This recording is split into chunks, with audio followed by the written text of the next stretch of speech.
Tavis here actually started out doing Helpdesk. I feel like Helpdesk is really the best place you can start out at if you really want to get hands on everything and pick something that you want to specialize in. And so at the healthcare company, I think you was making like 50. I went from 50 to 75, and then I went from 75 to...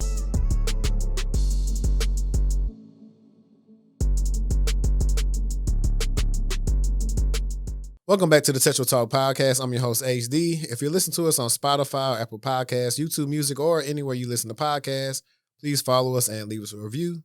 And if you're currently watching on YouTube, all we ask is you hit the like button and maybe later on you'll subscribe.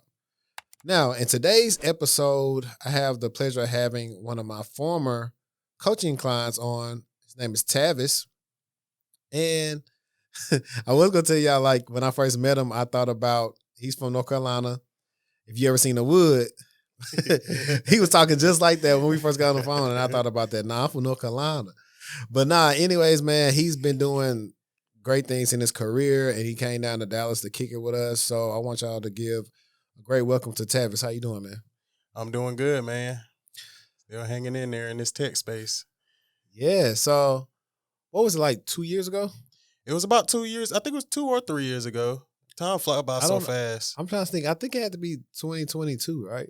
Because I've been here about 8 months. I was at my last job about a year and 3 months. So I'm going on 2 years. Yeah, 2 years. Yeah, I think it was like, that's what I'm saying. I don't remember it being like 2020. Yeah, it was like 2022. Right. It was like 2022. But I'm glad that he's on here, y'all, because I have all these people. I don't want to do Helpdesk. I don't want to do Helpdesk. I don't want to do Helpdesk. But sometimes some of your technical acumen ain't at the level where you can just say you're going to forego Helpdesk. And some of you guys need that foundation. Tavis here actually started out doing Helpdesk. And now you don't have to tell them where you work at, but we're just going to talk about your title. And what's your current title now? So right now I'm a systems engineer too for a Fortune 500. Exactly. And that came from working Helpdesk at, I think it was like a healthcare company, right? Correct. I was working Helpdesk at a healthcare company. Then I moved over to a small tech startup. And that was a job you helped me land. And then I used the skills that you taught me to apply then to get the role that I have now. So it all compounds and builds on each other. Yeah, for sure, man. We're definitely going to get into some of that. But first and foremost, just so the audience, they can feel you, like, who is Tavis? So my name is Tavis Mitchell. Like I said, system engineer too, based out of North Carolina, specialize in identity and access management, Windows Server, a lot of different skills that I built throughout my career that started from Helpdesk and that helped me get to where I am today. So I feel like Helpdesk is really the best place you can start out at if you really want to get, your hands on everything and pick something that you want to specialize in, whether that be networking or IAM or security. So I'm pro Helpdesk.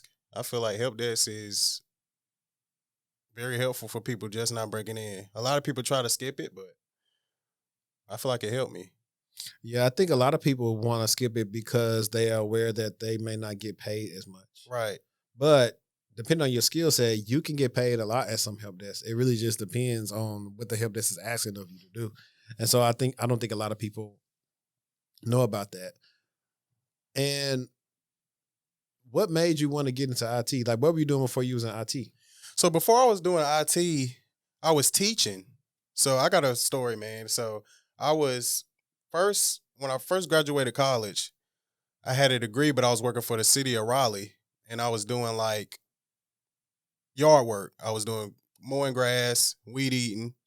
So I wanted to get out of that because I had a degree. And, to be a teacher, all you really need is a bachelor's degree. So that's what I applied to and became a teacher. I was teaching 7th grade science.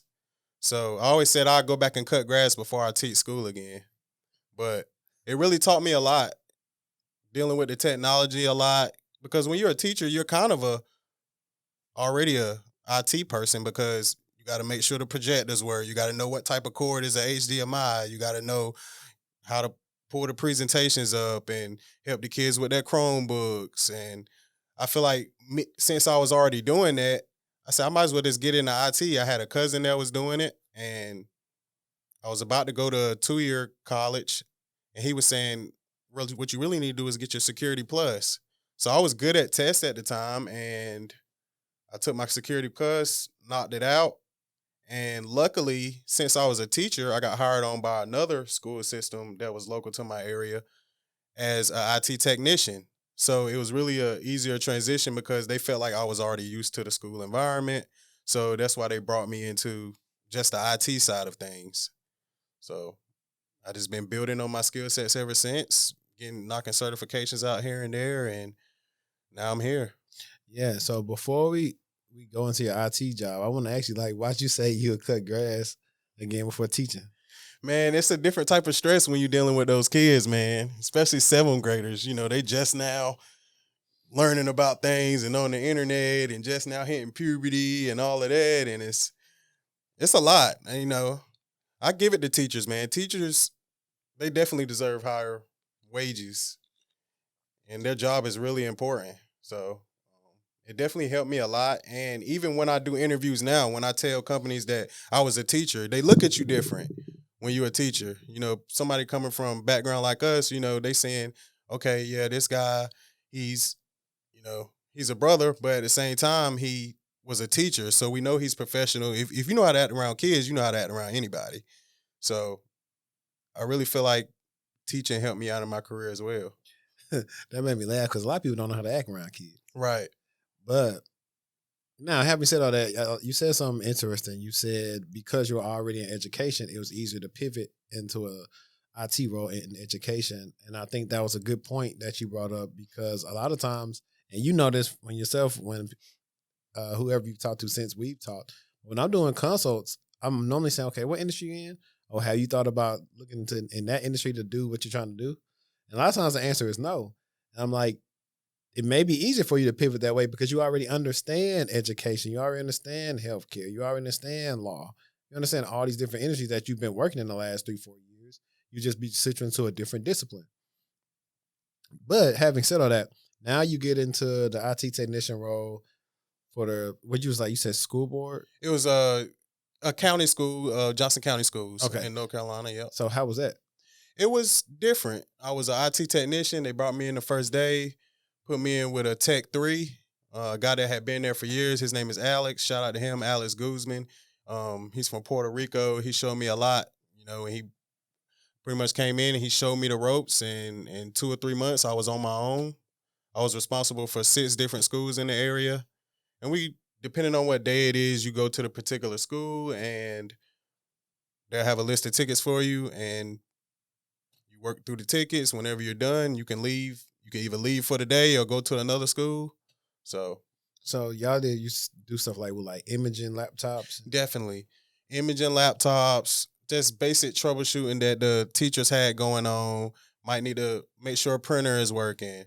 Might have to update the computer or move some files over or put a new desktop in there. It was those Lenovo Think Centers, the school computers. Okay. A lot of those. Active Directory. That's when I first found out about that. So why do you think like school systems are susceptible to cyber attacks? Because we reported on the show a couple of times where some school systems got hacked or whatever. But most of the time, I don't think it was from students. I think it was typical phishing. I think that's like the easiest route now. It's not too many people going through sticking flash drives and computers and corrupting them. Even though, my fault, that is how I messed up my first computer at home.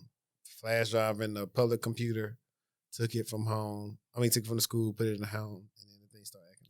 But you'd be surprised how smart some of these kids are because some of them know how to hack. I'm not surprised. Right. Like, I had a couple kids that knew how to hack and hacked into it, hacked into a couple laptops and Chromebooks and changed the settings on it and background and was doing their own thing on it to the point that they had to take them away. Yeah, I know, like, I always get in trouble for this because you just unlocked, as they say, a core memory for me. Because it's really the school's fault. Yeah. I shouldn't have been able to do this on a computer. I would get on a computer in the library at school. They got the thing called like screen view or this, so they can see what everybody's doing. I would go remove that. And so hopefully they wouldn't see it. So these computers shouldn't have had admin rights. Right. That's the thing. So that's a issue with them. So think about it. If you can go through, we was downloading stuff and like I said, songs and everything. That's pretty much what you gonna say a governance issue on the school computers. Yeah, Wow. it's a compliance. And so go into that, they thought they fixed us. I'm like I said, millennial through and through. MySpace, Facebook, and all that stuff was at the time. So we're gonna block the kids from using MySpace. Well, don't know how it got around so fast, but we knew about the K proxy. So we were using K proxy to bypass the school's policies on blocking us going on MySpace and YouTube. So like you said, the kids have always been like that. Right. And of course, more kids than it is administrators, they couldn't stop it. They would just have to come through and look and see what you was doing or whatever on there. But nah, we was always like, even in the teacher class on her computer, like on YouTube or something like that. Like, cause that's when, matter of fact, when I was in high school, that's when YouTube like first, like, I want to say middle school was like when it first came out. So YouTube was fairly young. Yeah, I definitely feel like we was on the same wave. I mean, we had a site that it was a site called Fresh New Proxies. And every day they would put new proxies up there. So they'll block 10 of them. We'll have 10 new ones. And then every day they couldn't keep up with it. So we'll just put the new proxy in and go wherever you want to. That's really the shortcut to it. You know, how these kids can really get into anything on the school devices. But I feel like the school devices, they have to be on top of that. They have to know exactly what those proxy sites are that give out those type of lists and block those sites so you won't be able to get on it. So the easiest way is just restrict the accounts and not even be able to change proxy settings. That too. That's the easiest way. They can circumvent all that by mitigating that instantly. But now, you're at the IT technician job, and I guess at one point did you feel like you mastered it and you want to try to do something else? Like what was going through your mind? Definitely. So I always wanted to get into cyber, and I felt like it was best for me to build on the skills that I was already being taught. So I felt like since Active Directory was the first thing that I learned, I said, well, since this is the first thing they learned and this is what they're teaching me, I'm going to become the best that I can at it. So a lot of people, I feel like, try to dip and dab into stuff that they're not really touching at work. And I feel like it's better to build on the skills that you already know than to try to dip into something kind of new. Because when you're in a job interview, they want to know what you did on the job. They don't want to know what you did in a home lab or what you did here and there. They want to know, what did you do at work that made an impact? And if you can't speak to it, then it's really shooting yourself in the foot. Yeah, nah, that's a thing that I'm telling people, a lot of people too, like when they're talking about interviews or people saying like they're getting to the end and they can't hit an offer, I would say 9 times out of 10, it's probably because of whatever answers that you gave didn't fit whatever they was looking for sometimes. Or sometimes you're just not the person they wanted or they already knew they wanted to hire. Right. You know how this goes. But I like that you said that. I like that you said that because everyone says go do a home lab and all this other stuff. Right. And I don't have anything against home labs. Yeah, you know. No, they are good. I think the expectancy is if you're going into entry level, that's more acceptable because of, hey, you're entry level, you don't really have a lot of working experience. Now, when you are trying to leave one role to the next one, okay, what have you done? What have you done in your current role that speaks to this role? And I think a lot of people struggle with that because they don't have anything to talk about. They don't really have any stories. And that's the biggest thing. Stories. What stories can you talk about? And that's why I tell everybody, hey, write down wins and losses, whatever. Because one question I was never prepared for was I was interviewing for Amazon a couple of years ago. It was like 2 years ago, I think. A year or two ago. And the guy asked me about, hey, tell me about a time like you failed or you messed up at something. We never prepare for those questions when they ask you to interview. It's always what you did good. Tell me about a time this and that. And not the answer I gave was stupid. I was like, what? Because I went back and listened to it. And I was like, that's stupid. It's like, but I mean, I'm a realistic person. Right. A lot of times I know why I didn't get a role. And I'm like, on those I'm good on. The ones when I can't wrap my mind around why didn't I? Those I'm a little bit more perplexed on. One of the big ones they like to ask is, what do you feel like your weaknesses are? That's one that I feel like trips a lot of people up. And a good way to answer that, I feel like, is one of my go-tos is to say I'm not really that good at public speaking and talking to crowds, because that's not really a weakness.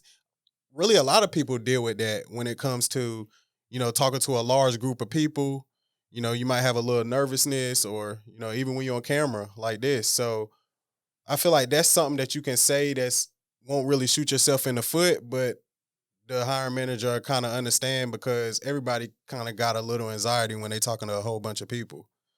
I have an easier answer for the weaknesses thing. Okay. Instead of personalizing it, just make it something that you're not strong in the job description. So if the job is asking you about CrowdStrike and Tanium, you say, well, one of my weaknesses is I don't have the most experience using a tool like Tanium, but I have used XYZ tool that's similar to that. So it makes it easier versus, because before I learned this, I would like, everybody's thinking like, I ain't got no weaknesses. And so you start just contemplating and thinking all these internal things when it's taking you out of momentum you built up. So you really just focus on maybe some things in the job that you may not be strong in. And it just makes it easier. So that's just the easy answer. A lot of people say, I know this is bad advice, but a lot of people are saying lie in interviews, and I don't really, because I feel like if it's a good hiring manager, he's going to find out if you're lying or not. Because especially if you say something that's kind of sketchy, he going to keep asking you stuff about that same topic. So I feel like be honest with him. I don't have any experience with that, but like you said, I don't have any experience with Sentinel, but I do have some experience with Splunk, which is a similar platform. You could just say that, and that really will stop them from keep digging into the thing that you didn't sound too confident about. Yeah, for sure. I mean, you can finesse, but it depends on what you finesse on. That's what I tell people now, because you got to finesse. So now that you're trying to leave, what roadmaps, I guess, or not roadmaps, sorry, what roadblocks were you running into when you were trying to leave the first role to get your next role? I feel like I was leaving, as far as roadblocks, I feel like it was mainly how I talk in the interviews. It was mainly, like I said, filler words and just not giving them exactly what they wanted for the role. I feel like a lot of roles just aren't a good fit. And it's going to be that one that's a good fit for you, but I feel like a lot of people just need to keep digging. But as far as my situation goes, I definitely feel like it was my filler words. It was the way I probably wasn't coming off as confident. I probably wasn't coming off as experienced as they may have wanted when it come to the way that I was talking. And I just kept working on it. And a lot of time it has to deal with if the hiring manager likes you or not as well. Because people hire who they like. I mean, we can just keep it real, because sometimes you can have somebody that might be more technically sound than somebody, but just because they like that person, they'll hire you over that person. So be a likable person. I like to be an easy person to get along with. Those soft skills really matter, because I've worked with some people, and you can have the most tech skills in the world, but if you don't know how to communicate correctly and you don't know how to take accountability for if you made a mistake or something like that, then that can really hurt you. Yeah, nah, for sure. I mean, and those are all things that, and I guess I actually can segue right into it. I'm trying to think, when we started working together, were we in one of those IT groups? I can't remember. We're in Black IT Network on Facebook. I'm in that one. I know, was it that one? Because I remember I joined that one and then I left it. I thought we was in another one. Because I'm trying to see, how did you find out about me? I found out about you on YouTube. Okay, that's what it was. Just searching about certifications, and that's how I found your channel. I think you were talking about Security Plus or something. Mm-hmm. And that's when I subscribed and I was dialed in. Yeah, I remember. I think, I'm trying to remember if we actually had like a console or something first or whatever. And I think I came to you straight up. I said, man, I want to do the whole 6 months. I said, okay. I think I messaged you on LinkedIn. And to this day, man, I would say I want to thank you, because that was one of the best moves I made in my career. And I'm proud. I'm glad that I did that. Nah, I appreciate it. And that's a lot of times I'm telling people, like, you know me, I'm not like a salesman or whatever, but so the stuff that I say I actually mean. So I'll tell people, like, if you're looking at whatever the price is now, just think about it to be an investment in your career long term. Because he's a person that will keep in contact with me. He was like, hey, I just used some of the stuff we worked on years ago. I just got another bag. So we can start laying like the foundation like for everything. When you came to me, I think, were you still at the county school? I was at Legacy. I was at the healthcare company. And so at the healthcare company, I think you was making what, like $50K? I was making like $50K. Yeah, making $50K. They had gave me a $2,000 raise, but it wasn't enough for me to stay. Yeah, correct. Yeah, so I remember that $50K, and I was looking at the stuff that you was doing, and that's a lot. And then that's why I say that's what separates me from like, traditional resume writers. They are good, but if that's not their skill set, they don't know how to pull out or extrapolate different things or tell you what you can work on. And that's what I was looking at. I was looking at your job title. I was like, all right, we're gonna have to finesse these titles. I was like, I think I changed from Helpdesk to like IT analyst or something like that. I was an IT analyst. I think we changed it to lead IT analyst. That's what it was. Yeah, we changed it to lead because you got to think about it. It's a sales thing. Like, right. Whether we talking about getting a woman or a job, the woman want the big dog. She want the right. dude in the friend group that's the leader, and the girls use this as a leader. In the job market, okay, we getting that top guy. This guy's he's a lead. They know right. their stuff. It's the same thing, and it works on that. And so one of the things was like, I tell everybody, I run into a lot of smart people. We have consultants, they got a lot of experience. I say, you got a packaging problem. And they say, what are you packaging? Resume, LinkedIn. Your two issues right there. Your packaging problem, why you're not getting interviews and why the recruiter's not in your DMs. Now, when we fix all those, like almost, I don't want to say instantly, but within like a week or so, people's LinkedIn DMs start changing. They start getting hit up. Now, whether it's for the role you want to get hit up for or not, it's not the point. Now you're actually getting hit up by recruiters. Right. And my goal is always to just get us the interview. And then we just start playing back interviews. I forgot how many you said. I don't have a Slack, because I delete the Slack space no more, so I don't have them. Oh, you ain't got the Slack no more? I'm in other people's Slack, but no, because I moved over to Discord. Oh, you got the Discord now. Yeah. Yeah, so I just like Slack kind of like, because Slack want to charge you for too much stuff. Oh, do they?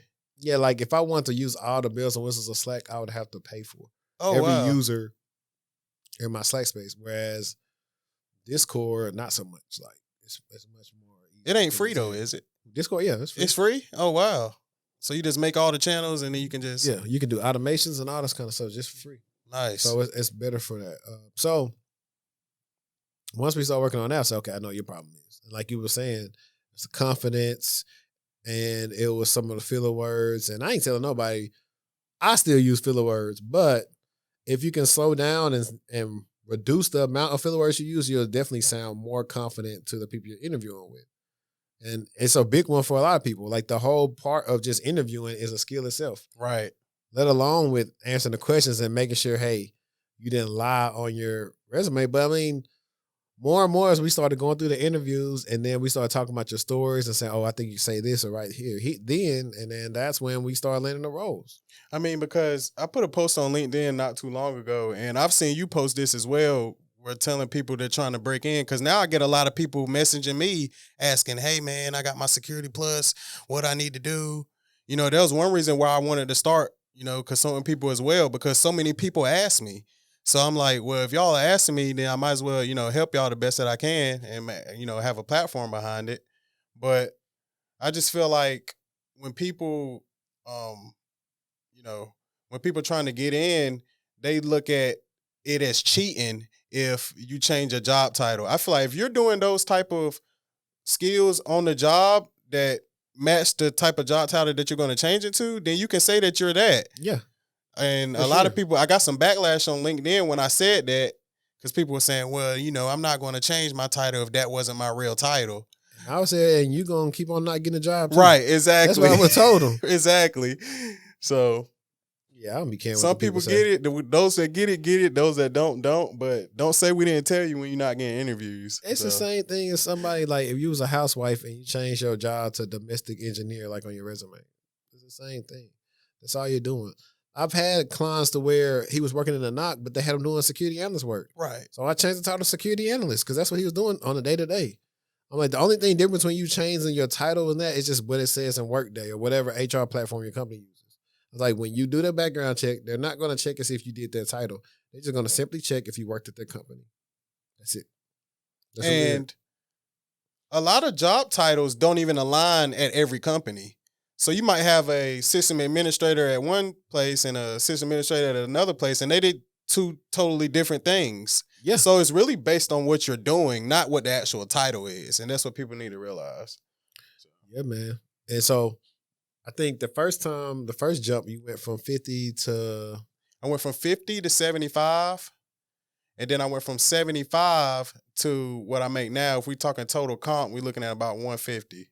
If we talk, because my company is a Fortune 500, they give us 9% on 401k, and it's real good. So yeah, and you that was the grind coming up. Right, and you still remote, aren't you? I'm 2 days a week in office now. Okay, they changed it back. Yeah, that ain't bad though. We were 1 day a week, but they changed it to 2 days a week. But luckily, I'm very local to where I work at. I'm about 5-10 minutes up the street. Oh, really? So that helps. But I do have. And you're in Raleigh, right? I'm in Clayton, which is like right outside of Raleigh. Okay. So it was right. Since it's right up the corner. Now, some of my people on my team not that fortunate. Some people have to come 2 hours away. But luckily, I looked up and was close to where I worked at. So, but I do prefer remote work. Is Raleigh close to Greensboro? Raleigh's about it's about an hour from Greensboro. Okay, that ain't bad. Yeah, I got a client. 45. It's like my second client in Greensboro. Yeah, Greensboro. They tech space is growing. Yeah, but they might have to go to Charlotte or Raleigh to work. Yeah, well, that's what I said to one of them. One guy, he's actually remote, a security engineer now, from like going from sysadmin, and the other guy is doing some IT admin help desk stuff for this like credit union or whatever. So nice. We're working on that transition slowly but surely for him. Mm-hmm. But now, man, so we're gonna back it up since we kind of already talked about the money part. What new skills did you learn at the ed tech company that you were working at? There, it was kind of different. Their whole environment was different, man. When I was at INE, shout out to INE, man. I got a good relationship with a lot of people there still to this day, and I really didn't want to leave, but it was an offer came up that I couldn't turn down, and I spoke with my manager about it. He said, "Man, go." Shout out to my old manager. He said, "Man, you need to take this opportunity." He said, he didn't have no hard feelings, man, and that's how a lot of them are when you find a new opportunity. So. There I was doing a lot of Mac OS and AWS, a lot of DevOps type work, a lot of GRC type work. So that's when I was dibbling dabbing in automation, dibbling dabbing in DevOps. So that really opened my eyes up to a lot. And then after, I say about 5 or 6 months, they promoted me to a manager. And then so it was me, and then I had a security engineer that was under me, but our security work was mostly GRC work. Mm-hmm. So it was just gathering evidence for auditors, making sure that we had all our ducks in a row, because when you're an education company like that, people don't want to work with someone who's not compliant. If they go and they see, all right, well, how y'all supposed to be teaching us stuff and y'all stuff not even compliant? So that's how they look at it. So we had to make sure that we were on top of that and just giving evidence to the virtual CISOs, digging in all our systems, make sure we got the right access controls and all of that. I'm sure you're familiar with GRC work. You had a GRC role, right? Mm-hmm. Yeah. So I like GRC work, but I want to stick to the more technical side. So I think you say that for now. I only say that because I was talking to my homie on the way here, and he was like, he had went from managing and security to being technical again, individual contributor. He was like, man, I ain't trying to be technical no more, bro. I need to go back to people management. Whatever. I need to be back to making the decision maker. So I think you may change your mind as time goes, as you may need a little bit like maybe more flexibility, family life, and different things. And I wouldn't mind doing GRC work, but it's just like, the technical stuff is the fun stuff. I feel like GRC engineering. Shout out to AJ Young. Shout out to AJ Young, man. So I was like, yeah, he's coined that term, but I think it's a practice now to where GRC pros. And GRC is technical. People try to act like it's not. You but gotta think about it. How you gonna enforce the controls if you don't understand what you need? Exactly. You got to know where to look. Where's the control located so you can get that information to show the people that's you're trying to show that you're compliant. So and they just paint it as it's like, I mean, like I've been telling people over the last couple of months, 3-4 years ago, yeah, you probably could have gotten to GRC with a couple of boot camps and certifications. Not so much now because everybody not remote no more. I feel like a lot of people are going for GRC though. A lot of people now that everybody knows about it and they know that you don't have to be as technical in it, I feel like a lot of more people are pursuing GRC than other type of fields. I think they still are, but they're finding out that it's not as easy. Because like I said, what stories do you have? Right. Because your story is really going to show your understanding of the concepts of the role. This video is being sponsored by Textual Consulting. Are you still struggling to get into cybersecurity? Are you not getting interviews? Do you have a bad resume? Or is it all the above? Well, if that's you, then we got you covered at Textual Consulting. My name is Henry Davis. I'm a career coach and a cybersecurity professional, and I've helped hundreds, maybe even thousands of people get into cybersecurity with my coaching and my content that you've seen in various places. Now, I specialize in specifically getting people in the blue team. That would be incident response or SOC analyst. I can cover everything from your entry level to your medium to your advanced skills and really help you outperform your resume. You don't believe me? Check out some of these testimonials that I've had from recent clients. So if you're interested, click the link in my bio, textualconsulting.com/offerings to see what offerings that we have available for you. Now, back to the show. So do you have any story that relates to that? And a lot of people do not, just because of what the stuff they've done, either previous jobs or whatever. It doesn't align with GRC, and then they find out like, hey, this is harder than. And they're going to know if you're lying or not, everybody. Most of the hiring managers. So, yeah, unless they like you. Unless they, like you said, likability, and they like you. Right. So, I just say, hey, man, if you're going to go in there and you're going to tell a story, at least you need to know it head from toe. Because they'll dig deep. These hiring managers, man, they don't play. So, I done got grilled a lot of times. So, I'm speaking from experience. I got grilled before, too. I think I was, it was grilled, but not really grilled. Really, they started asking me different things I hadn't been asked for in the interview. So I was like, I know this stuff, but then I did bad. It's ironic. It was interviewing for Target for like a remote role on their C-cert. It was like last year, and I was doing decent. And they started asking me different questions on the panel, and I was like, I noticed. But then some of them stuff I just flamed out at, and I either drew blank, so I was just tripping. I just charged to the game, but then it happens, Right after that, though, it didn't matter. They started getting boycotted and they started losing money. So I was like, hey, it wasn't a good idea to work there anyway because you might want got your bonus or nothing. But I mean, they got a good team though. I mean, I always wanted to go visit St. Paul, visit like a Target inside like their headquarters just to see how it looks.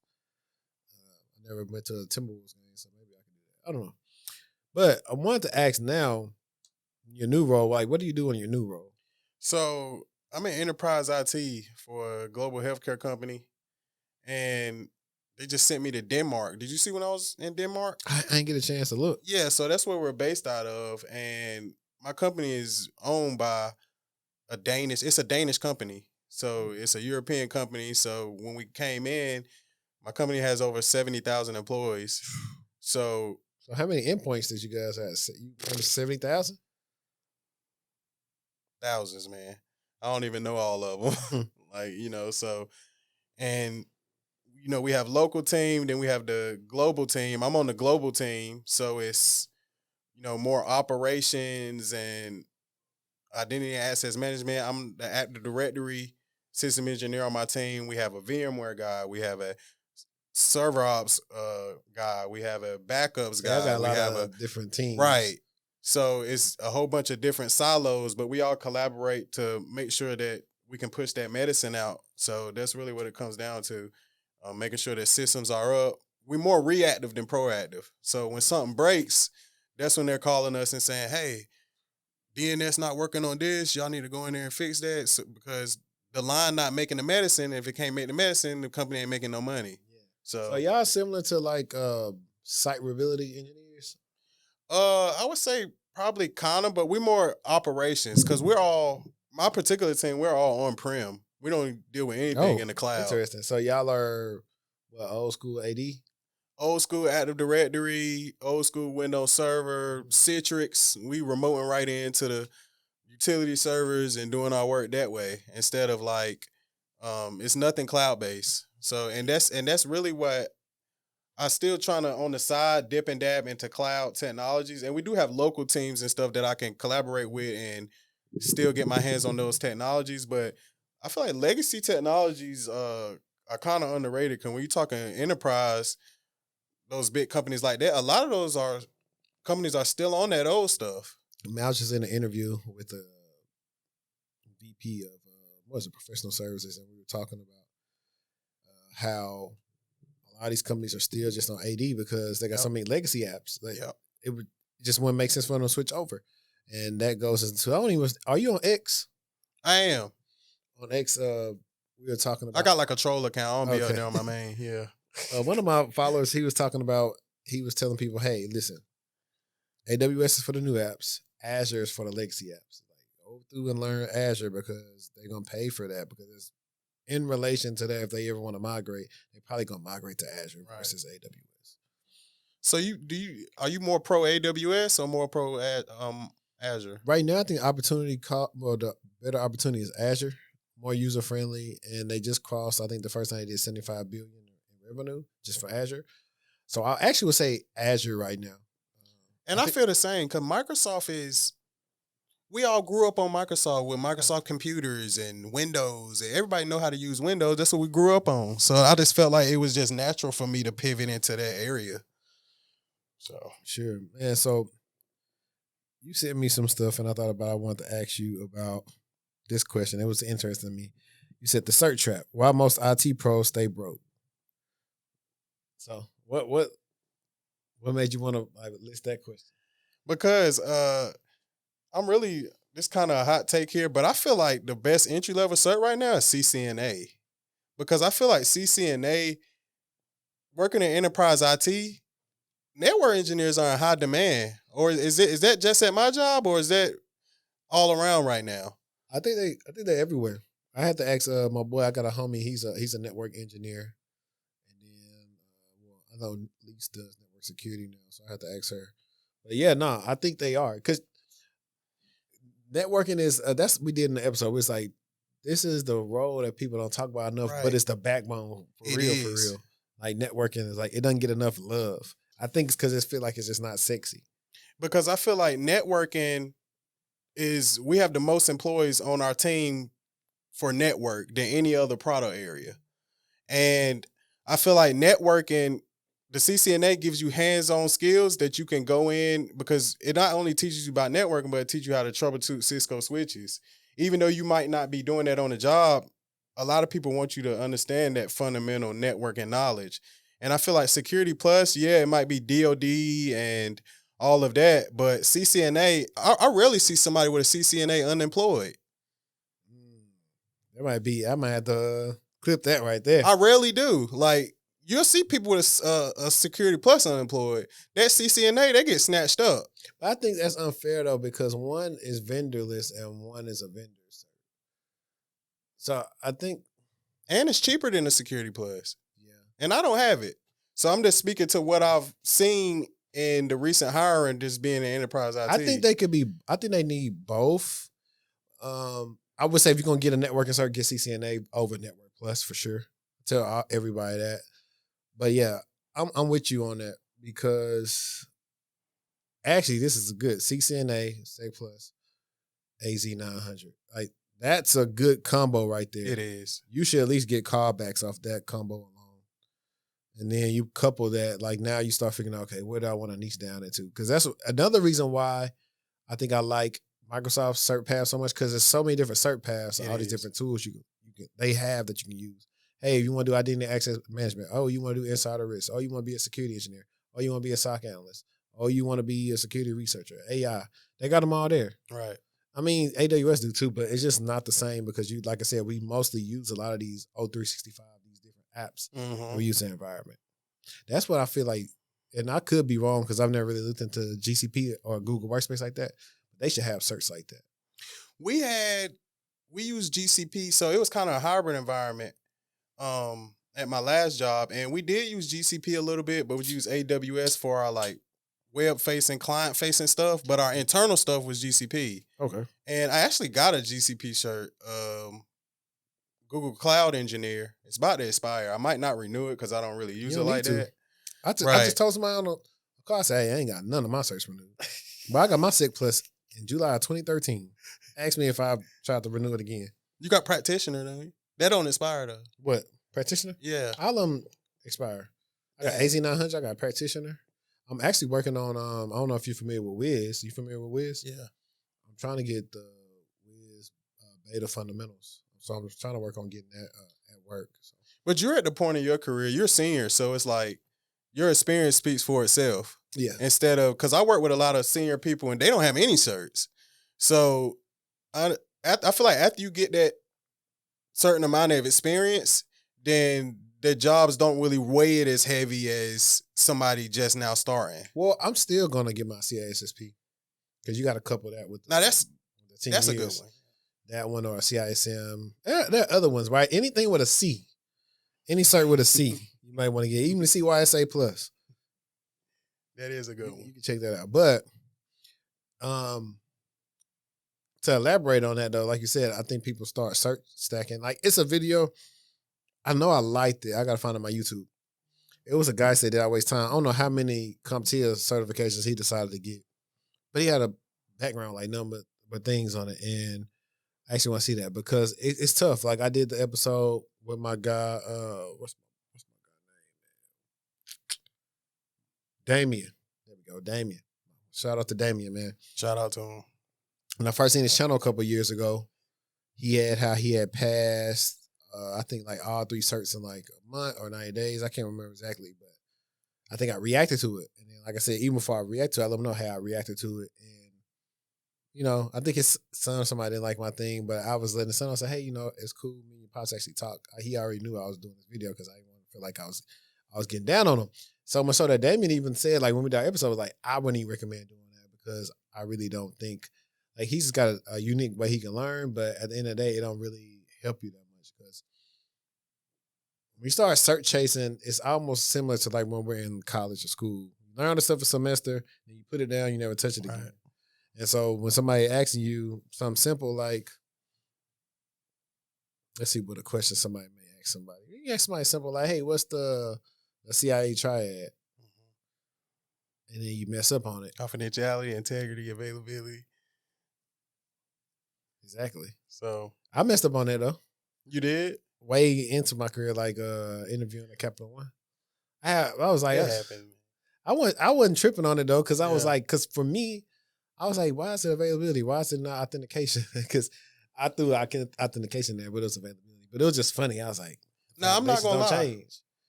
I'm not gonna lie. When I first started off, I was cert chasing. I was just trying to get whatever cert I can get to try to land a job, but not realizing that now that I've been through the process, the certs don't get you hired. It's what you did at the last job that you can speak to. That's what's getting you hired. Well, that's why I feel like what has got me hired is the things that I can talk to that I've done in my previous job, not so necessarily the certification itself. Because you can have a certification, but if you never work with it at work, you don't know how to use it practically. And that's where a lot of people get tripped up at. That's why I say try to certify in the things that you're already touching. That's how I feel. Yeah. I would also say that people get certifications and they just get them to get them and don't know. Prime example. The reason why I be telling everybody to skip A+, was because when they say they want to get A+, I say, okay, you want to get cybersecurity? Go find me any cybersecurity job that shows you A+ in the description. And when I tell them that, they start thinking like, dang, you know what, you're right. Because it's just one of them certs that CompTIA just like to get money on. I was like, you better off just getting Sec Plus versus going to get you A+. It's a guy in the Discord right now. He actually feel like he's either core 2 or core 1 with A+. And he has to get it at work or whatever. Because I was like, Sec Plus should supersede that. Like, so I don't know why they're trying to make you get something that's like, hey, It really not. It doesn't. It shows you stuff, but it's not something that you can measure. I always tell people, hey, just go do the course careers IT course. That's better than getting an A plus, and then go figure out what you want to do in your career. Yeah, a lot of people push hard for A plus. Like, I don't know so, and like you said, you don't really see it on a lot of job description. Maybe a help desk role, but anything level 2 and up, you're not gonna really see A plus up there. And yeah, and then if you keep on having them on your resume, they're gonna keep on looking at A plus. So if you Right. get an A plus, take it off. It's not needed. Yeah. Like that's why I say you don't need that many certifications I agree. unless you just got the agree. money. Just like if you make content, you got the money to pass them. By all means, do it. But for the most part, it's not that best what you call the use of your time.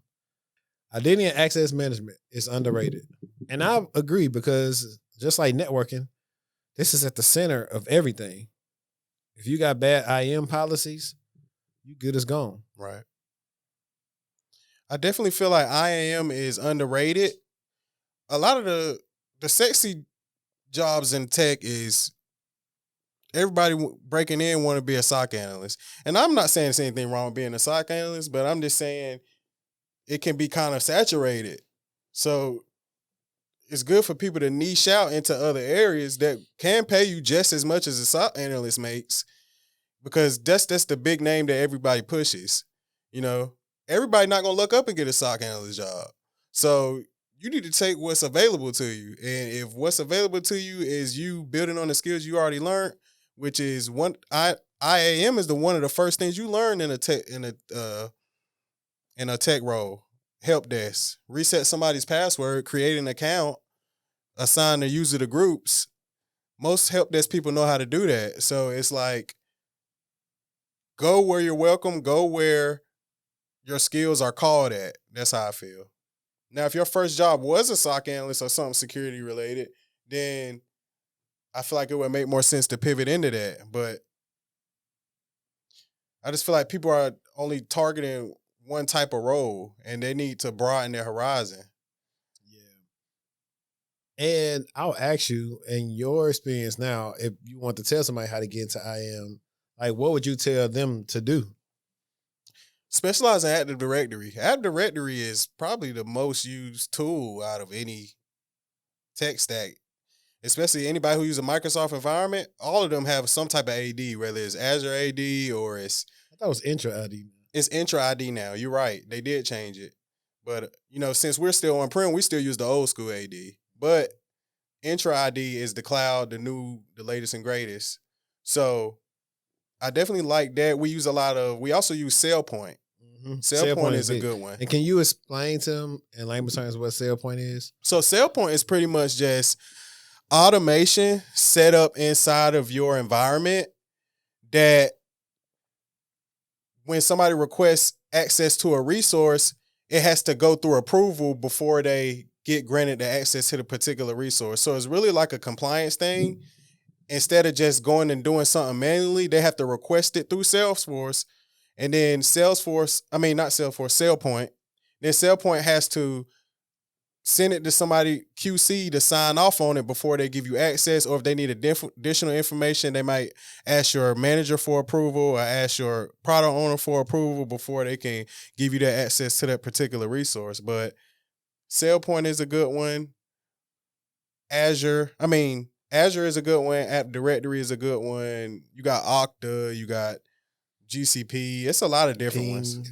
So yeah, and then I'll piggyback on the SailPoint thing that'll actually make some sense a little bit more for people. So, for example, you heard of a tool like ServiceNow. It's a ticketing system, and the ticketing system, you don't want everybody to have the same level of access because you can start seeing everything. You can probably start seeing, look, you mess around, type your SSO in, you figure out you finna get fired. Right. So what they do is they restrict your access to things based on different roles. So you use a tool like SailPoint, and you go through and you request your certain access. So for me, working at IR, I need a certain level of access to look through snow tickets and changes and requests and rhythms, all these different cool words that you can go Google and look up to see what they mean. And I can figure out what a person, are they supposed to be doing something they're supposed to be doing, whether it's from a normal person's account or a service account, or did this account just get created, all this stuff. But in order to get that access, I have to go into SailPoint and request this level, like this ITIL role or whatever. And then once I get that approval and they say, oh yeah, he needs to do his job, now I got the access. Now I can see everything. And access can be removed like that quickly just from automation. So that's what we do. And then like also how we work with identity access management is identity access management and HR, we work with them like emergency offboarding. So we help them with that. And then if there's some unauthorized action that's taking place in IAM, like where automation or something breaks, like we look into it to make sure like it's just a malfunction of the automation versus like something malicious going on. And that's like the part when people like you're figuring it out now as your career, like how much everything starts connecting. When you mentioned you work all these different teams, that's why a lot of people like one of the biggest things you'll see on a job description is must be able to cross collaborate with different teams. A lot of people like to put that on their resume. I hate when people put that on their resume. Well, at least for a skill. You better off just showing your cross collaboration in an interview or saying, like, we had this project. I worked with, like you said, you worked the AD team, you worked with the networking team, you worked with the vulnerability management team, and we worked on CVE-2025-7534, whatever it is, whatever. But that's what I'm saying. Like, that's how you can show what you did. Like, show and not tell. I think if we get back to the resume section, segue into your next question about, and I agree with you on this one because people don't agree, but your LinkedIn is more important than your resume. Your LinkedIn is very important, everybody. You need to make sure that you got your LinkedIn in line because that's really shooting a lot of y'all in the foot. Especially people think they can just make an account now, and it's competitive out here now. So you need to be in the right frame of mind to have your LinkedIn, which is your online profile, that they can see what you're working on, what type of things you've done on the job, and really give a good presentation of the type of employee that you are. So I definitely feel like LinkedIn helped me a lot. I have LinkedIn Premium. I'm not saying everybody has to get LinkedIn Premium, but I feel like it gives you a little more features that you can send more messages and reach out to more people. So, and I keep that on the payroll, so I feel like it's good. And hey, make sure your LinkedIn is set up right. So I already got a lot of videos out describing how to optimize your LinkedIn. It's a lot of stuff on YouTube. So yeah, I actually got some stuff I'm actually redoing for coaching because it's changed a little bit. Like even the job search is more AI based now when it comes to searching on LinkedIn. And on top of that, if your LinkedIn is good, your DM's gonna stay packed for roles you didn't have to apply to. Right. Like I get hit up for great roles simply because my LinkedIn. Like for example, when we talk about people want to pivot and getting stuck earlier, we were talking about finessing the roles. I did the same thing for me. I'm interested in management and director level roles. And I was like, man, I'm applying and it's not like I know I can do it, but something's not working right. So what did I do? I did one tweak. When I worked at Optif, I was a SOC lead, but pretty much like day-to-day manager. Like I was my manager right hand. Like she pretty much so much so to before I left to go to Goldman Sachs, they actually were coming to me about managing the team. Mm-hmm. I just didn't want to manage the team. I wanted to get more money at Goldman Sachs, and I just knew that it might be hard to manage people that I was once on the same level as. Right. And so I just changed my resume from SOC lead to security SOC manager. Now my resume instantly started getting hit up. Just off the job title. So that job title matters, huh? Facts. But it really is what you're doing on the job, though. Yeah, but it's the stuff I did in my. If you look at the bullets, like if I read the bullets right now, because you know me, we are the show where we don't cap. Like I wish I could call my show. You were already a SOC manager, you just didn't have that title. That's pretty much what it was. Pretty much, like I did everything, like talking about who, pips, all the different things I met with the client about, right. Helping with metrics, helping with like I helped develop QA process for our analysts. It was a way to keep them accountable, help tie into their bonuses, and show the client that we were pretty much guaranteeing to keep on getting them good customer. Good feedback. Not good feedback, but pretty much. I'm drawing a blank right now. And I'll probably cut this part out. What did it help them do? The new the tool that you service. There we go. We just make sure we're gonna give them the best service. But no, I mean, so at that time I was having that. So I really wasn't in the queue. I only worked on escalations, but I knew what alerts get them in trouble. So I would just go through those and we review them, and I'll tell them like what they could have added or something like context. Like it's way better than how they try to QA our stuff now. They don't know what they do on that QA now. Like we really do it for an audit thing, but I think it helped them a lot because we had low scores in the beginning because some people was not trying. And then that's the point they start seeing like, hey, this thing is starting to curve out. And so we got it to like a level where like everybody was like in the 90 percentile of doing good before long. So like, for example, I can actually show you. So you see this. The bullet points is already there. I just had to change the title. It's a lot of stuff you was doing, man. So it's that things like that. I mean, that's what, it comes down to. When it comes to this whole sales process, when I'm talking to these people, and it sucks though too. Like I changed a little bit in the business model, but I think I'm finna go back to the old model to be totally honest. So when it comes to coaching and everything else, I'm actually now once I get through with this talk, because I'm pretty much revamping technically the pivot cybersecurity convo that I'm doing next week is something that I've done before live on YouTube, but this was going to even be better than that. So I may even re-go live with it on YouTube. And then after that, I'm probably going to take a lot of that stuff and go more in detail and turn it to his own course and really focus on group coaching, and then people who really just want like that one-on-one stuff. I think that'd be much more feasible and easier to scale. But it was something I was going to say. We'll come back to you. How do you feel like more hiring happens in Q4? Yes and no. It depends. I feel like hiring happens in Q4 and then it starts towards December. It starts being put on hold. It seems like all my jobs I've landed in Q4 for some reason. And I feel like it's because that's when they get the new budgets and they figure out the new positions they want to hire. Well, I think that's because they're trying to hire right for the budget freeze. Okay. Because like I said, I've had stuff, like I said, like I was supposed to be, technically, if all things are going the right way, I'm supposed to be working at Yahoo right now on the Paranoids team. Mm-hmm. But my verbal offer, I never got the written offer because they had to put the job on hold because of, it was the end of 2022 and they were scared of what's going to happen in 2023. So they had to close the record and reopen it. By the time they reopened it, I had already landed somewhere else. So I was just like, I already found something. They had froze it. Mm-hmm. I had a contract role like that one time I had with the post office. Mm-hmm. And it got all the way down to the end. And then they said, we had to reallocate the budget to something else and we're no longer hiring for this role. I'm like, come on, that's man. That's like the suckiest part when it get put on hold and you got to go through the process again. Because like, I was talking to Deep Watch this year. I thought it was good and gone. It was a security advisor role, just what I was looking for. Soft skills, technical, talking to clients. Just for them to use the budget elsewhere, so the role got closed. That's how it be. That's why I said, guys, don't quit your job until you know for sure. Really, Henri taught me you really don't even need to quit until after 2 weeks, after you don't work 2 weeks at the new job.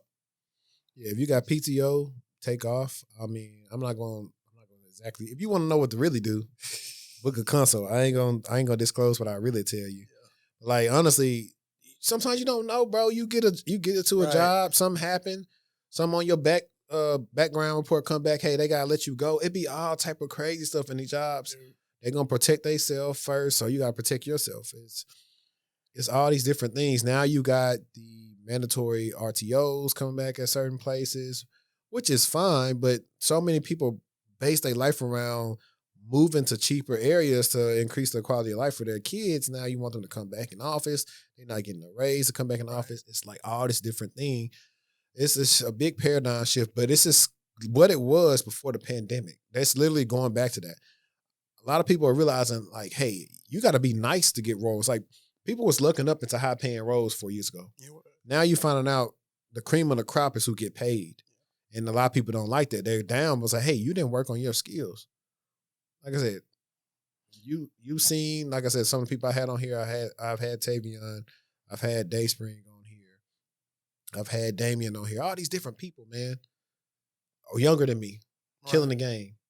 And I was like, y'all want their level of success, but y'all not willing to put the work in. I'm like, I bring you up a lot of times when I'm doing consult with other people, when I'm doing their LinkedIn reviews. I heard you mention me a few times. Yeah, when I'm doing their LinkedIn reviews and I'm going to show them and say, okay, hey, when I was doing Tavis, we went through and changed this headline. Because people headlines be off. They have too much stuff on there. It's not attracting the recruiters you're looking for. Your skills, you got the wrong skills on there. You're not posting. And I go through and say, hey, you post his projects on here. Because I didn't even tell you to make the YouTube channel to do the things, but it just helped because you got something to talk about. It does. On the 2-3 weeks ago, with the director for a role I'm interviewing for, we were talking, and a lot of times they want to know about, hey, are you good with talking to people with public speaking skills? I said, hey, check out this video I did when I was talking to the cybersecurity club about SOC analysts. He was, oh, let me see that. Yeah, I'm gonna let the ad play so you get some money from this. All these things help. I don't go out and tell people to be a content creator or whatever, but it is a skill. But if you get better at it, you can get positions, and you can also leverage it. If you want to be super technical and do these walkthroughs, talk about the work you're doing. That's how Dayspring got Datadog. Right, because one thing I know about making content, you can't fake that. How can you tell me I don't know how to do something if I'm doing it on camera on YouTube? So it's really an advantage, and a lot of people shy away from it. And I like video walkthroughs better than actually. Some people do the write-ups. That's good as well. So you can do both. Right. So with a tool like Loom, you do your walkthrough on there, and then in Loom you can say, hey, make this article, and Loom will make it an article. So that's like two ways. Those are like some of the things like I'm gonna be working on with the new clients. It's like, okay, cool. We gotta separate ourselves in it, and it's the branding thing. But when I say brand, I don't mean go out here and make YouTube videos. I just mean brand yourself as a person who is interested in cybersecurity, what you're working on. You'll never know. This is something. Shout out to Jordan. She'll be talking next week too at Blackest Text Week. But she was talking about how she made a post and she wrote about The Wire taught her about, I want to say, did she say The Wire taught her about compliance? Let me see what's on Jordan's LinkedIn. Because it's interesting. Like, people see you make an interesting piece and they're going to ask you about it. It's like, hold on, wait, I've never seen anything like this. Let me see if she got it still on here. Featured. Yeah. She said, how The Wire taught me encryption. That's interesting. Wow. Like, no, you're not going to find too many people that's going to mention The Wire and encryption. Right. Like, even me, like, everybody has to find their own style of posting and content. So what necessarily works for me may not work for you. People know me. I say a lot of times the stuff people don't want to say on LinkedIn. I mean, somebody got to say it sometimes. Just like I got a lot of people that like to post, I was like, making cybersecurity awareness fun. I got another one that I'm going to do. I may post it today. That's just a unique thing. I'm taking something regular that everybody's seen and drawing 2 and 2 together. Or just when they say, hey, I want you to be able to mentor people, I tell people, say, hey, outside of mentoring analysts at the company, I've helped, hundreds or however many people I've helped get in cybersecurity from either direct mentorship or indirect mentorship of showing them different things. Even when all these people want to get in the SOC, and I brought that up because a lot of people not even ready to get in the SOC because they can't answer the questions I have. I had to slow a guy down. I was like, hey, look, man, you making this thing way more complicated. I said, have you ever logged on to your bank account from a different account? Maybe from a different computer or phone?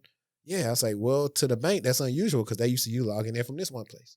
I say, now, put this in perspective of looking at a SIM alert, and let's tell you unusual. Let's pay attention to the factors of what make it unusual and see if this is actually legitimate or is this a false positive.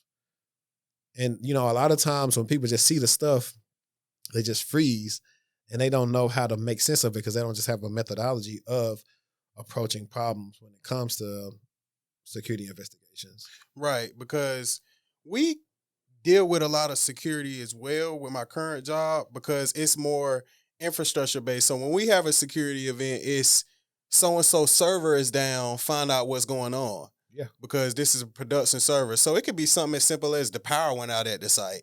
Or it could be something as simple as somebody walked by the internet cord and accidentally knocked it out of the wall or something like that.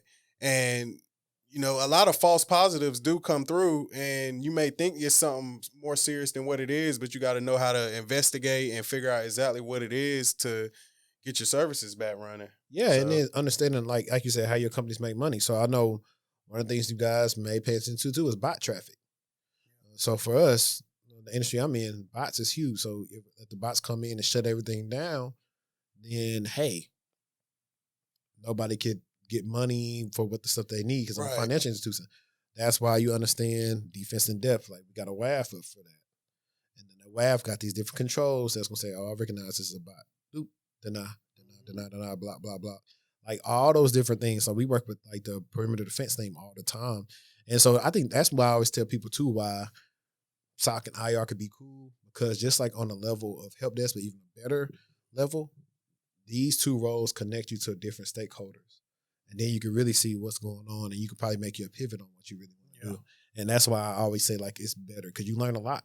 You never know. Shoot, you help prevent, if you help prevent a breach of something from the exec or something, hey, they might say any favor you need, let me know. Right. Because if you saving the company money, they're going to love you. So that's why I feel like, make sure that you're doing you know how to prioritize what's mission critical and what's just something that you should be, that you can be working on in the background. Yeah. So prioritizing is big, knowing what to prioritize. Anything that has to deal with the profit of the business, that needs to be your main thing that you're trying to fix. Yeah, for sure. And I want to ask you this before I go into some of the other questions you asked me. From making $50K to now pretty much tripling your income, how has your life changed? It's the same, bro. I mean, I got more money. It's easier, more financially flexible. But as far as, my personal life, I don't feel like I've changed as a person. Not like changing as a person, right? Yeah. Let me say, it's like an intrinsic thing that happens internally when you start making more money. Because then you start realizing, if I'm getting $150 now, there's some job that'll pay me $200, $250, $300. So that's one thing. Two is like, okay, now I'm not worried about, and I'm not saying I don't, when we worked together, I didn't even know like what your situation was as far as paying bills or whatever. But you got to think about people who only make $50K who's struggling. Right. If you're struggling, like, I ain't got to worry about paying bills. I could pretty much get what I want if I want to, but I don't got to. Right. So it's like that mindset of like, this might be a better question for you since you say like you're pretty much the same. Have you let lifestyle creep come in, or are you still maintaining the same level of life you used to? Definitely, I feel like I've started doing, but I like to be smart with my money anyway. I don't just spend it on whatever. Like, what I'm saying? I came out here to hop on the podcast because I knew that can help my brand, because, I'm starting something similar. So, I definitely wanted to, I feel like if you're going to be spending money, then at least spend it on something that's going to help you and not spending on liabilities. But that's me. So I know everybody's not like that, but you still got to be smart with your money.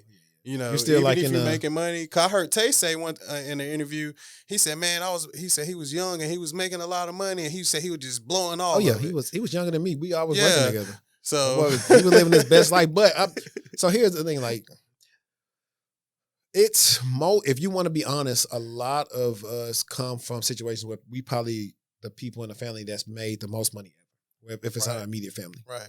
My parents have never made what I make. Probably never. Mine either. Right. So it's twofold. They never had, so they try to tell you something, but it's like they don't really know. You can't tell me you never really you never seen this amount of money hit your account every 2 weeks. Right. So it's hard to kind of listen to you. Like, it's easier to listen to somebody who's been there for. So if you talking to a dude that's currently making $500,000, or me and you know what I'm saying? I wouldn't, if you asked me about it, I would, I give you my advice on what I think. Right. But you can listen to me. It's like, okay, cool. He been making X amount for whatever. So right. if he's telling me this is what he would do, it makes sense. Because I tell a lot of people, like, shoot, if I go back in time, like, I loved having my Mustang, but I really didn't need it. But I always wanted a Mustang. Yeah. Because that's just what I wanted. I still want a new car. I ain't bought one yet, but I be looking at them, though. If you don't really need it, I wouldn't, because like, shoot, no car note is the best life. So, I mean, like, even when it comes to school, like, something pan out right for me for my master's, because I plan to like have most of it paid for at the companies. And I end up, leaving one company, and then the next company laid me off. So I was just like, hey, I'm just stuck with whatever I got to pay, but it is what it is, because the return on investment I got worked out for me. Because prior to going to grad school, I think I only owe like $12,000, $13,000. That's great. It wasn't a lot. Masters is what like added a lot of money on there, but that's working itself out. Because you feel your masters helped you? Yeah. Okay. I think it helped me because now people, I think about a recruits. I would do. You got a job across basketball. I got a master's. Right. Like all these different things. Like now, even in like you said, management. I got a master's, and it's versatile. So my master's degree is in technology management. It's not just in cybersecurity. So it's very versatile. And I'm in also when we talk about this, I've been putting together in the last 5 years a dynamic network to connect me with people that help me make the same, if not more money outside of my main job, not even including what I can do in my own companies or anything else. So that's when everything's like just the mind shift of what you can do. And it's not even I tell people all the time, if I had 1 or 2 guys, I could have bushed all over your head a long time ago. I could have went and rented a Porsche 911. Yeah. Got me rented like a watch or something like that, Yeah. and started acting like I was making all this money, and really faked it till I make it. I could have ran a bag up on y'all. A lot of people do that, and I can't really like knock them though, because I understand what they're trying to do, but at the same time, it's like you giving off a false narrative that is like that when all the time that it's not. So you might be an outlier, but the average person, they not doing that. Right. So, and that's the saying. Like that's why I could never make bold claims about. That's why I never said, "Hey, man, come work with me. I'll help you get in cyber in 7 days." right. Like I've helped somebody do that, but I can't. Like, even last night, like getting another client, like they asked me, like, what could I expect, like in 60 days, and I said, I'm gonna keep it a being with you, Chief. I believe we can get a lot of stuff done pretty fast, but I can't put a time limit on it just because I'm not the person hiring. I was like, we know this thing's the company, just like the stuff we're talking about, stuff being put on hold and stuff. I told them straight up, like, these things happen, but I can say that we will have success because that's nothing but I've had like everybody's like got interviews, whatever. That's listened. Interviews, yes, but they still got to sell themselves once they get in there. Now, I did say you helped me get the interview game popping. Like as far as the interviews go, that helped. Like the methods that you've taught me definitely still help me today get interviews. And you might have to tweak something here or there now and then, but it's still the same general blueprint. So, and I try to teach the people that ask me for advice, I try to teach them the same thing. So yeah, the funny thing too is I get new people, and a lot of times they not listening to what I'm telling them because they thinking in their mind it can't be this simple. And I'm like, I'm telling you, it's this simple. I got a client right now. Well, actually, yeah, he's still in his year time period. ZA. He has an internship right now. Before he got the internship, he wasn't listening. Then he finally started pitching himself and sending the notes and everything else. He was like, yo, look at this. They responded. I was like, I told you. I was like, I ain't got no reason to. Yeah. I'm like, why would I lie to y'all? Right. You know what I'm saying? Just to get y'all money. This guy's not lying, y'all. Like, that's the thing. I was like, before it's too late, they're like, dang it. Why did not listen? Like, I've had so many people where it's actually kind of funny to me. We'll have a consult and they not ready to jump right there. They got to think about it. And then they come back and then we have success. Like the guy I was telling you about from Greensboro, that's the system admin. That was system admin. That's the security engineer. Like he was working at a law office and he ended up just quitting because they was doing too much. And then within the month, we landed something. Nice. And I was like, bro, we could do that back then. Yeah. but you was waiting. I'm telling you, it's a thing called opportunity cost. Like, I'm not trying to be like, there have been some people, not necessarily I've been pushing you on, but I've been reaching back out to them like, well, I'm trying to help you out now because I know how I get in Q4. Right. I was like, if you go ahead and get with me now, we can get a jump up on the competition versus you kind of coming later. And now it's a little bit harder because, hey, you didn't want to break the bread then. I was like, sometimes that's what you got to do. Just look at it as a long-term investment. You got to be willing to invest in yourself from people who are knowledgeable in the things that you are trying to achieve. And I've learned that even in other fields in life, man. You got to, because when you talk to somebody that's already been through it, then a lot of the BS goes out the window because they've already been through it, so they can tell you what to avoid and the right way to do things. So mentorship is big. And Henri, the way he mentored me, like I said, it's still helping me to this day, and I would definitely recommend his services. Yeah, not only that, and I always tell people too is like, just because like you may not be a client anymore, I don't just stop like talking to you. Like it's not like once you get a job, I just kick you out the Slack or Discord. I'm like, I still talk to people like regardless. Sometimes somebody asked me something, I was like, bet. I said, I ain't got time, but like, hit me up on Discord or whatever, and we can probably squeeze something in. So, I mean, for me, I just always been that type of person. Like, whenever I get like maybe super busy, maybe, or if I start getting like different coaches to kind of meet the demand, but for the most part, I'm still very reachable. Like, there be people getting on the call say, man, I can't believe I'm talking to you. It's like, man, I'm a regular dude, man. I've never showed myself but a regular. I've never showed myself but a regular guy. Like, I put my pants on like everybody else, one leg at a time. Yeah. Like, I ain't on my Shador Sanders or nothing. Like, I'm just regular, man. But I think, like you said, how people raise background. I seen you cutting the field the other day in a tractor. Yeah. They gave me flashbacks of. I used to be a musician at my home church, and then so nice for a time period when they didn't have like the grass men, we used to cut the church grass in the zero turn. So we used to do that. Or dang. I even go back. You know what you're doing, huh? Right. I ain't did it in a while, but yeah. Okay. I did like see that people don't know. I can tell them all the time. It's like I grew up doing hard labor, like helping my dad and my uncle do driveways, so concrete. So actually helping them. I didn't set up the forms, but I had to dig it out so they could form it. Yeah. So digging that out, all the dirt, and then even finishing some of it. Like I've done that. Did some hard labor. Yeah, I mean, think about it, we from the like. I'm not a city from the slicker. country, man. We got our own land and everything. Ain't it? Yeah, that's the country for real. So I tell my pops all the time, it's like, yo, what we doing with our land? Like I've dug, like I use post hole diggers. You know what I'm saying, like I've slept good, like Crowder's kept like starting the garden with that tiller and just straight hose. Like that's hard. Yeah, this is stuff we was doing like in our teenage years. So we was like stronger than like a lot of people just based off of not even hitting weights like that. But I say that to say like I like respect everybody who come and do anything with me. I respect their time and their money. Cause you could have went and spent it anywhere. But you chose to like come kick it with me. So I try to do my best to help you get whatever. Like last night, a guy was telling me, hey, like he's currently working at a Peraton. The contract got dozed or whatever. And I was like, he was like, let me know if you know something. So my man's working in the DMV area and he's been looking for some more like IR SOC analysts. I was like, bet. And instantly I hit him. He was like, yo, well, send him this and send me his resume. And so it was like, I could have just said, hey, well, pay another fee or whatever and do this. But I'm like, it really ain't about that. Like, that's the thing. Like, the part, you can't really pay. I mean, technically you could pay me to get into my network. But other than that, this is what not what you know, but who you know come in. Because you never know who knows somebody. Like I said, I got directors and managers, me, and other people in the Discord that you wouldn't have access to unless it was for me. Right. And that's all I'm trying to tell people. That's literally how you don't have, I see all these people that's been working so long, going through it on LinkedIn. I was like, what were you doing while you working? Were you just complying? Were you not interviewing? Were you not spending your network? Like, what were you doing?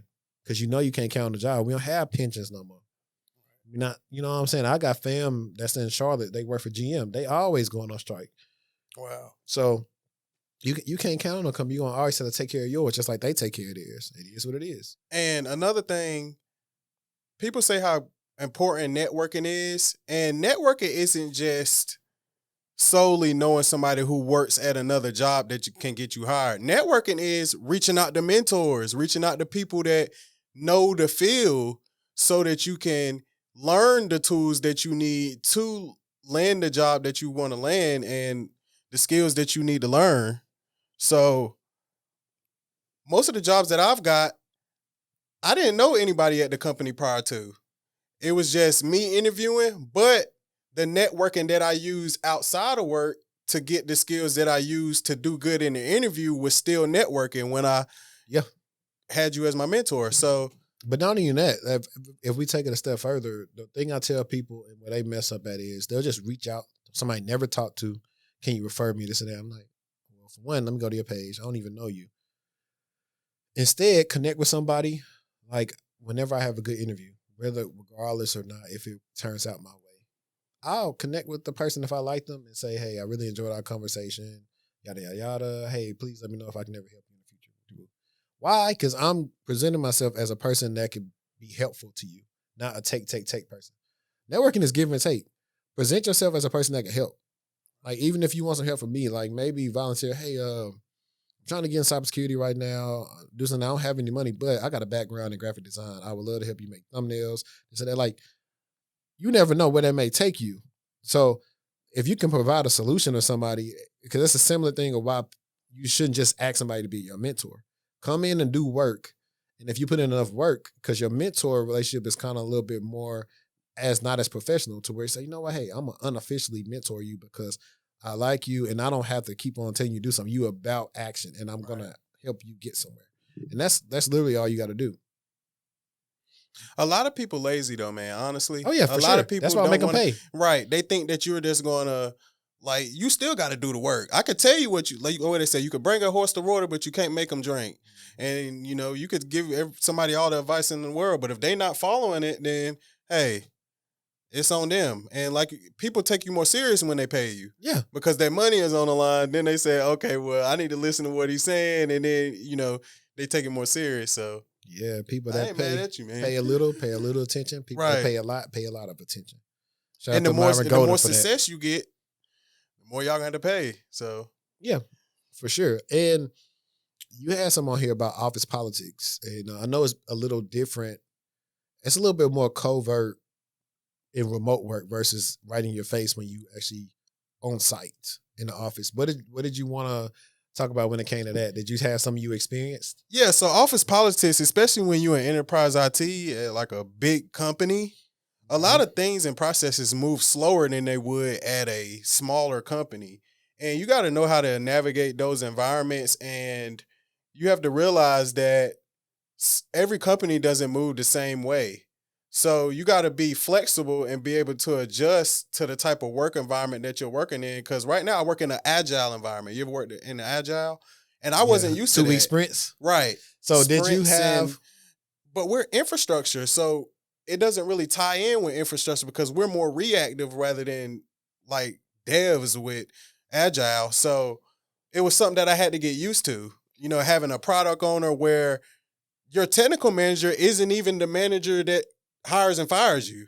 So my actual manager doesn't track any of my technical work. All he does is communicate with my product owner, and he tells him.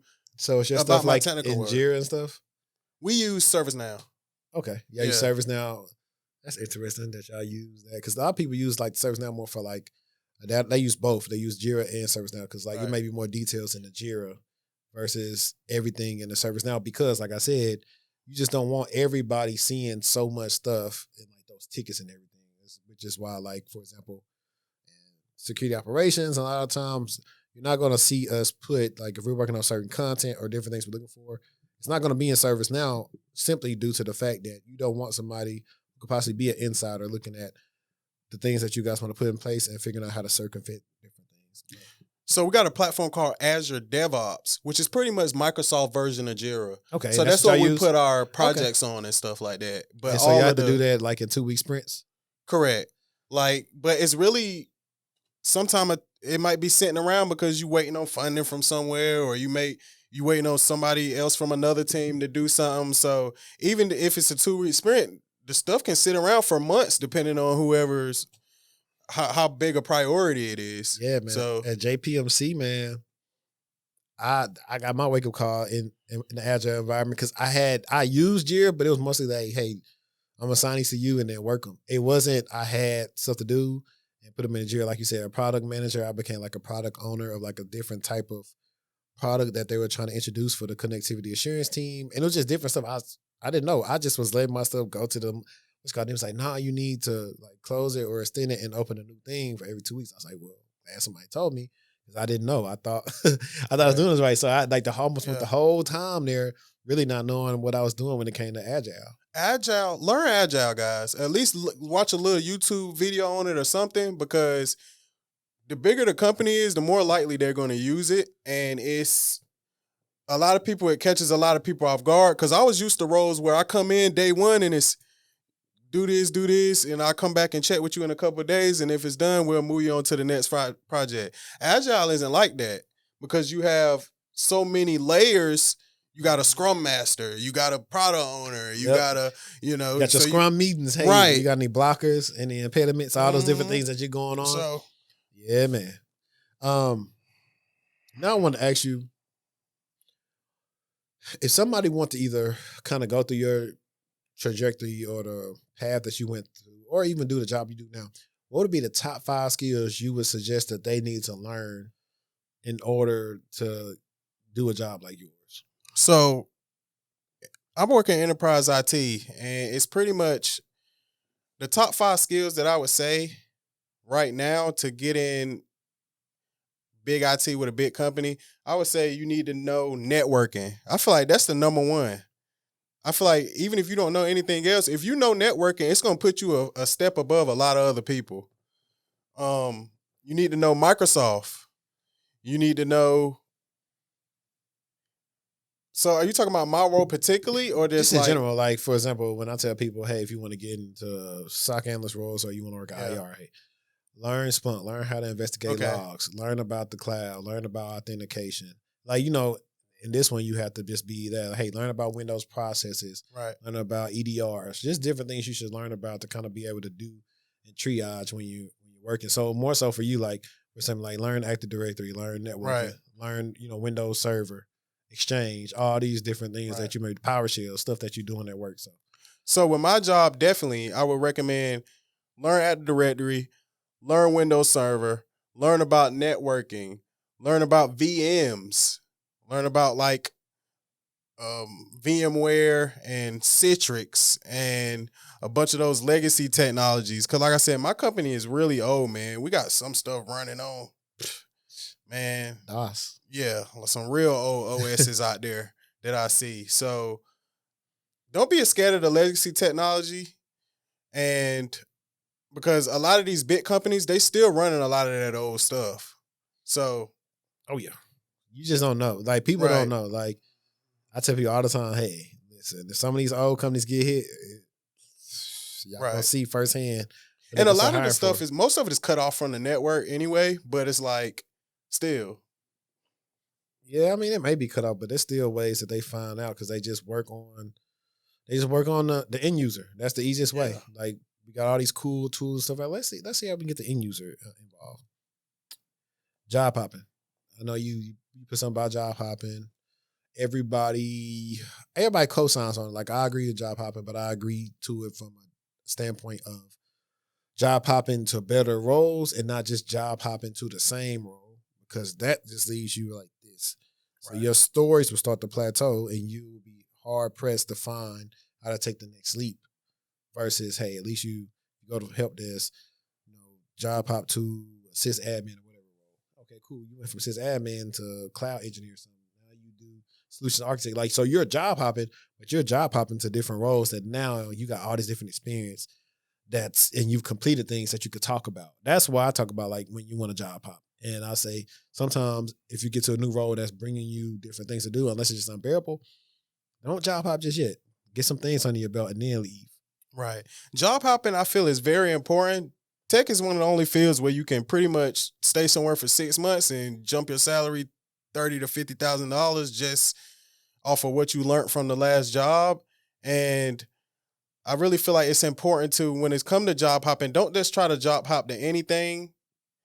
Like Henri was saying, don't try to job hop to lateral roles. Try to job hop to something that's a step above what you are already doing. And when you do it, make sure that you're using the advanced skills that you learned from your old job to apply for these roles. So that's how I feel about job hopping. Job hopping is, you know, it's what a lot of people in us all tech bros pretty much job hop. Yeah, because I think, like I said, in 2 years, right, it came all the way up. Right.